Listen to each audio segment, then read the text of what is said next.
Ah, look who just got validation from the most unexpected source.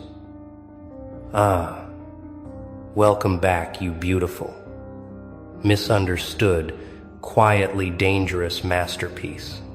I've been waiting to tell you this, and trust me, you're going to want to hear every single word of what just happened, because something shifted in the last 48 hours.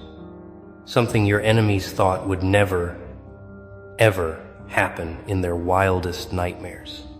Someone they respect, someone they fear, someone they can't ignore, just looked at your entire story, examined every detail they tried to bury, and said the words that are now echoing through every group chat, every whispered conversation, every panicked phone call. They were right all along. Yeah, let that sink in for a second.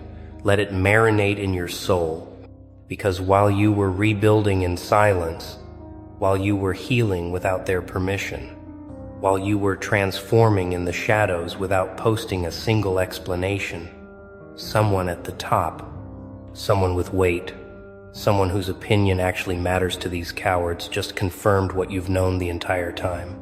They looked at the evidence, examined the timeline, studied the patterns, and came to one unavoidable, undeniable, panic-inducing conclusion. You were telling the truth, and everyone who doubted you, everyone who mocked you, everyone who chose their side over yours just bet on the wrong story, backed the wrong narrative. And now they're scrambling like rats on a sinking ship, trying to figure out how to save face. Do you understand what this means? Do you grasp the magnitude of what just happened in their world? This isn't just validation. This isn't just vindication. This is a complete structural collapse of everything they built on your silence. Because they didn't just doubt you, they weaponized that doubt.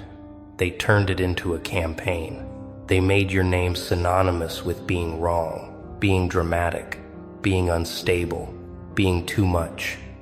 And now a high-level player, someone they fear, someone they quote, someone they desperately want approval from, just looked at the entire situation and essentially said, "You people are fools."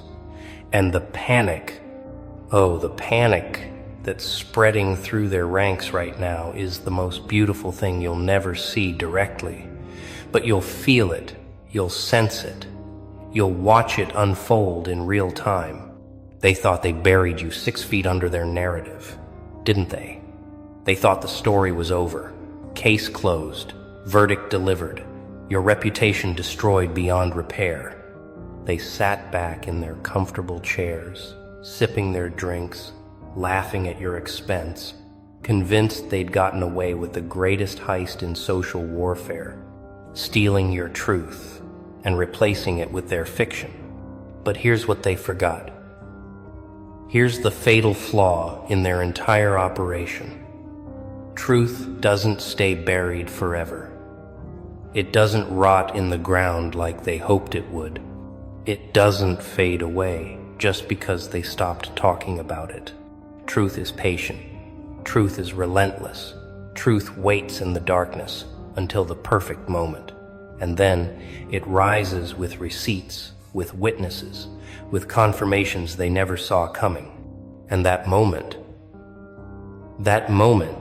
is right now, happening in real time while you're watching this. Because this high-level player, this person they can't dismiss, can't silence, can't gaslight, just pulled the pin on a grenade they didn't even know was in the room. They started asking questions, real questions, uncomfortable questions, the kind that make liars sweat and cowards stutter. Wait, why did that happen exactly? Hold on. That timeline doesn't make sense. Interesting. Because that's not what I heard from other sources. So you're telling me They just randomly did all that for no reason. Yeah, that doesn't add up. And with every question, with every raised eyebrow, with every moment of visible doubt on this person's face, your enemies felt their foundation cracking beneath their feet. Let me paint you a picture of what's happening behind closed doors right now.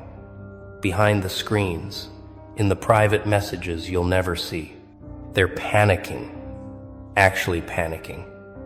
Not the fake panic, not the performative stress, but genuine terror, because their entire social structure was built on you being wrong. Think about it. Their friendships, their alliances, their moral high ground, their ability to sleep at night without drowning in guilt, all of it depended on the story that you were the problem.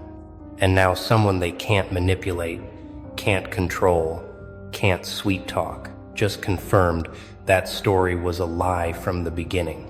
That they weren't the heroes in this narrative, that they weren't the victims, that they weren't the ones who made the hard but necessary choice. The messages flying back and forth right now, I wish you could see them. Did you see what they said? We need to get ahead of this. No, we can't ignore it. This person has too much influence. Maybe we should reach out. No, that'll make us look guilty. What if they dig deeper? What if they find out about? We need damage control right now. And here's the beautiful part. Here's the poetry in this entire situation. There is no damage control for the truth. You can't spin it. You can't reframe it. You can't convince someone who's already seen through the smoke and mirrors. This high-level player didn't just question the narrative. They dismantled it piece by piece, held it up to the light, examined every angle, and found it wanting, found it hollow, found it suspiciously convenient for everyone except you. Now, let's talk about why this particular confirmation matters more than anything else that's happened since this entire situation began. See, when you defended yourself, they said you were biased. When you told your side, they said you were emotional. When you presented evidence, they said you were manipulative. But when a high-level player, someone with no skin in the game, someone with nothing to gain, someone who could just as easily have stayed silent, comes forward and says, "Hold up, something's not right here." That's different. That carries weight. That changes the entire dynamic. That makes people who were comfortable in their denial start questioning everything they thought they knew.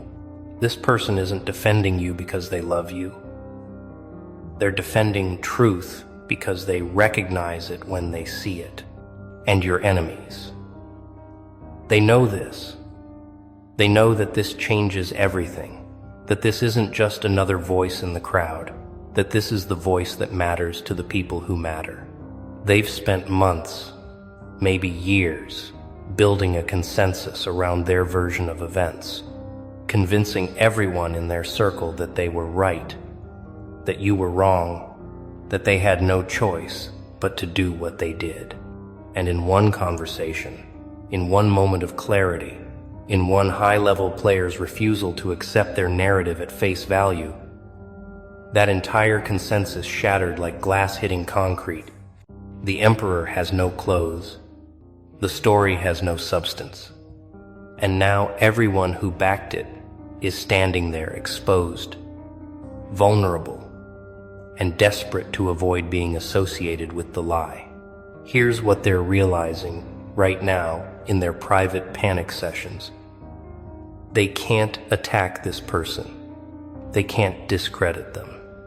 Can't call them biased. Can't say they don't know what they're talking about.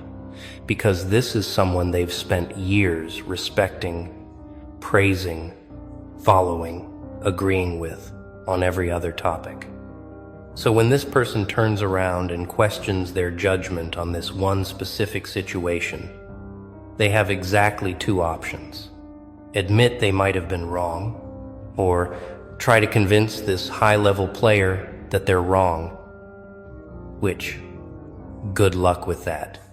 And both options terrify them because both options require them to face something they've been running from since day one: accountability.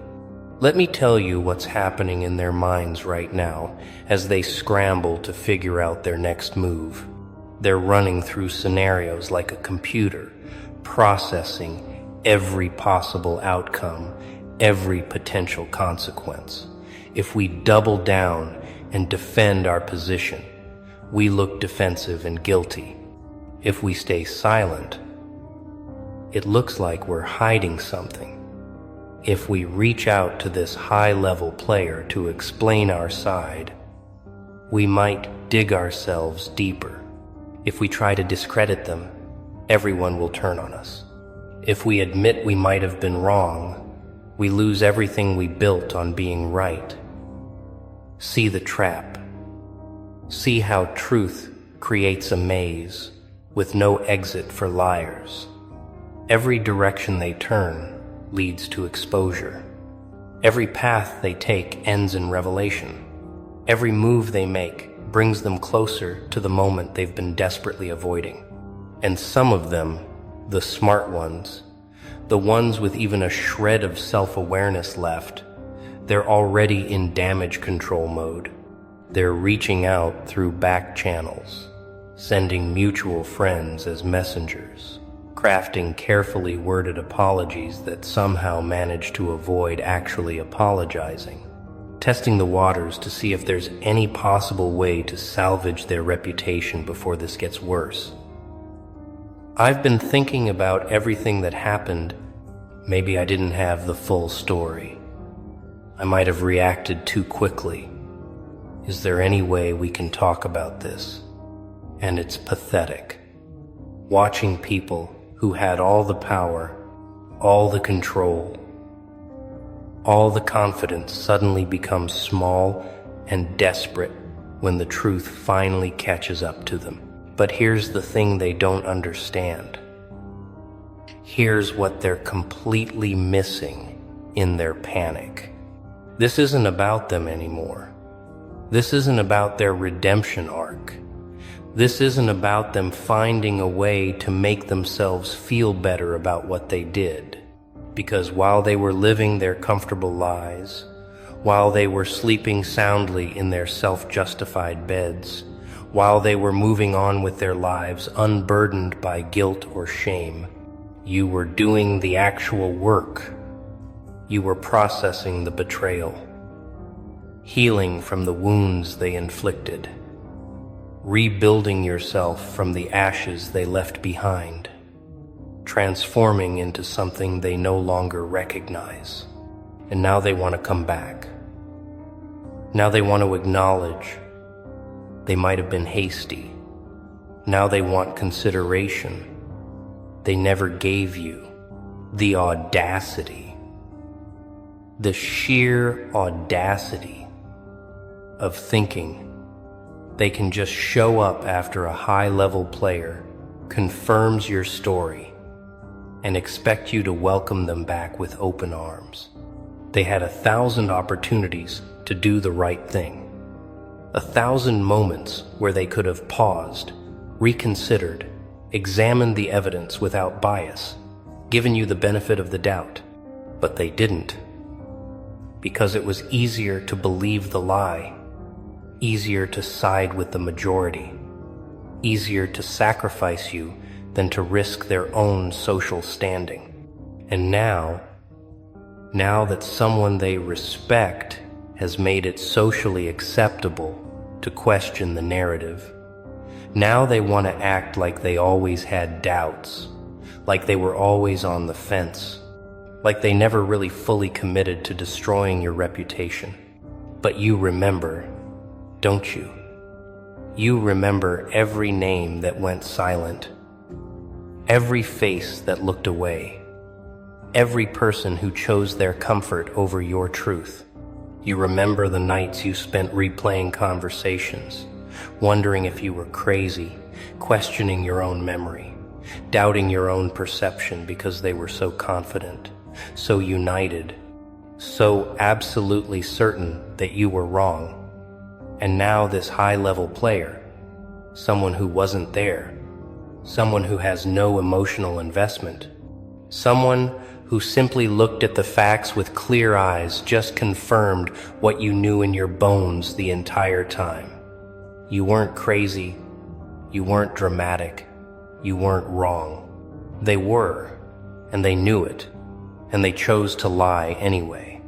Here's where it gets even more interesting.